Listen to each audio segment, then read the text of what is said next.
का पूरा समन्वय था और एक एक शब्द पूर्ण रूप से ऊर्जा से ओतप्रोत था। अब संदीप पांडे सर को मैं सादर आमंत्रित करना चाहूँगा।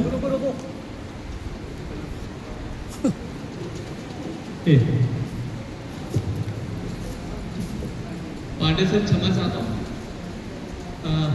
तिवारी सर थोड़ी देर पहले आए थे पूछने के लिए, तो मैंने कहा कि मैं थोड़ा लास्ट में बोलूँगा। सर को शायद समझ भूल हो गई है। वोट ऑफ थैंक्स के बाद कुछ बोला नहीं जाता है, इसलिए मैं आपको रोक दिया था। तो आज का जो प्रोग्राम है वो 2 चरणों पे है। तो ये पहला चरण लगभग ख़त्म होने जा रहा है, ये अपने संदीप पांडे सर की वोट ऑफ थैंक के बाद। तो उससे पहले कि वो पहला चरण पूरा ना हो जाए, मैं अपनी 2 बातें कहता हूँ, उसके बाद द्वितीय चरण के बारे में आपको कुछ जानकारी दूंगा। दोनों बातें एक साथ। पहले प्रथम चरण के बारे में मैं ये कहना चाहता हूँ कि मैं बहुत देर से बैठा हूँ यहाँ पर, देख रहा हूँ, और जो कहना चाहता हूँ उसके पहले मैं फिर क्षमा चाहता हूँ। आदरणीय प्राचार्य महोदय, हमारी जो है केसर मैडम, पांडे सर, विशाल नारी शक्ति और हमारे शिक्षक साथी, सभी मेल शिक्षक साथी। बहुत देर से मैं यहाँ बैठा देख रहा हूँ, तो यहाँ पर मुझे इस तरफ पर और थीम दिख रही है, गिव टू गेन। तो मैं इसको समझने का प्रयास कर रहा था कि गिव टू गेन का क्या मतलब है। इसके बहुत सारे मायने मेरे दिमाग में हैं। अब पता नहीं वो सही है, नहीं सही है, गलत है, क्या है, वो आप देखिए। मुझे जो समझ में आ रहा है मैं बताने की कोशिश कर रहा हूँ। गिव टू गेन, पहला अर्थ तो मुझे समझ में आ रहा है कि लाभ के लिए दान। गिव टू गेन, लाभ के लिए दान। दूसरा अर्थ ये समझ में आ रहा है कुछ पाने के लिए कुछ देना। गेन टू गिव, पाने के लिए कुछ देना। तो अब मुझे ये समझ में आ रहा है कि पाने के लिए कुछ देने का क्या अर्थ हो सकता है। तो फिर मैंने थोड़ा सा दिमाग लगाया, तो ये इस वाले बोर्ड पर 2 मुझे हाथ दिखाई दे रहे हैं जो एक दूसरे की तरफ बढ़ रहे हैं। ये इस वाले में दिखेंगे, इसमें दिखेंगे। तो उससे मैंने थोड़ा सा कोरिलेट करने की कोशिश किया कि यदि आपको सम्मान प्राप्त करना है, खासतौर से मैं अपनी बात कर रहा हूँ, तो हमें महिलाओं को सम्मान पहले देना होगा। मतलब सम्मान के लिए सम्मान देना, ये भी इसका एक अर्थ हो सकता है। और शायद कुछ यही थीम के पीछे रहा होगा कि ये गिव टू गेन जो है, मुझे पहले जब सुना तो मुझे अजीब सा लगा कि ये क्या थीम है, पर मुझे ऐसा लगा कि ये शायद सम्मान पाने के लिए आपको सम्मान देना। तो यदि आपको महिलाओं से सम्मान पाना है तो पहले उनको सम्मान देना होगा, शायद ये बात हो सकती है। तो ये एक बात छूट रही थी सर पांडे सर, इसलिए मैंने आपको बीच में रोका कि मैं थोड़ा अपनी बात कह दूँ कि संबंध में। जहाँ तक सम्मान की बात है, तो ये इस केंद्रीय विद्यालय संगठन, केंद्रीय विद्यालय 1STC में, तो ये अभी लेटर आना शुरू हुए हैं शायद 1-2 साल से, महिला दिवस के ऊपर कि ये प्रोग्राम करने हैं, सेट प्रोग्राम। पर ये 1STC में हम लोग हर साल मनाते आए हैं, और ये इसको इस बार और अच्छे से हो गया चूँकि लेटर आया था, तो उसके हिसाब से हम लोगों ने उसकी तैयारी की। और जहाँ तक सम्मान की बात है, तो ये पता नहीं, मुझे ये समझ में नहीं आ रहा कि ये सम्मान महिलाओं का कब से बंद हो गया।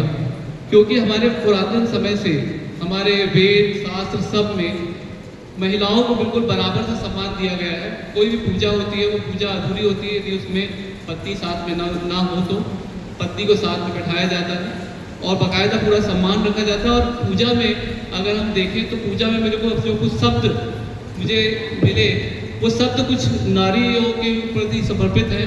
जैसे पूजा में हम शब्द यूज़ करते हैं आरती, ज्योति, पूजा, अर्चना, वंदना, साधना, पुष्पांजलि, सारे शब्द ये जो है महिलाओं के ही लिए हैं। तो पूजा में भी इनको विशेष स्थान है। और हमारे जो हमारे कहना चाहिए भगवान है, उन्होंने भी ये परंपरा रखी है कि पहले महिलाओं का नाम लिया जाए, बाद में पुरुष का नाम लिया जाए। इसलिए सीताराम कहा जाता है, राधा कृष्ण कहा जाता है, लक्ष्मी नारायण कहा जाता है। तो ये महिलाओं को पहले से ही जो है वो बाकायदा पूरी तरह से सम्मान मिलता था। बीच में कुछ हम लोग का पुरुषों का कुछ अहम सामने आ गया, उसके वजह से उसमें कुछ कमी आ गई है। अब वो कमी को दूर करने के लिए हमारी सरकार हमारा केंद्रीय विद्यालय संगठन, हम लोग सभी लोग इसके लिए प्रयासरत हैं कि उनको पूरा सम्मान मिले। ये तो बात थी मेरे प्रथम चरण से संबंधित जो मैं कहना चाह रहा था, और मैं इसीलिए बीच में रोका क्योंकि मैं गिव टू गेन को थोड़ा सा डिस्क्राइब करना चाह रहा था और ये बात शायद छूट रही थी। अब आप देख लीजिएगा वो कितना सही है कितना गलत है।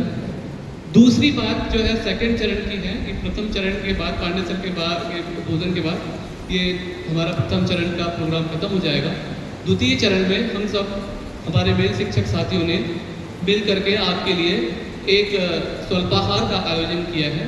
तो स्वल्पाहार के लिए कुछ मैं आपको गाइडलाइन बता दे रहा हूँ। सबसे पहले मैं जो है चाहूँगा कि हमारे प्राचार्य महोदय और साथ में अपने केसर मैडम और पांडे सर वहाँ पर सबसे पहले जाएंगे क्लास 6 के पास और वहाँ पर अपना स्वल्पाहार लेंगे, और उनके तुरंत बाद में फिर महिलाएं हमारी जो है सबसे पहले महिलाएं लेंगी, और उसके बाद पुरुष लोग बाद में जब सब महिलाएं ले लेती हैं उसके बाद में लेंगे, थोड़ा धैर्य रखेंगे।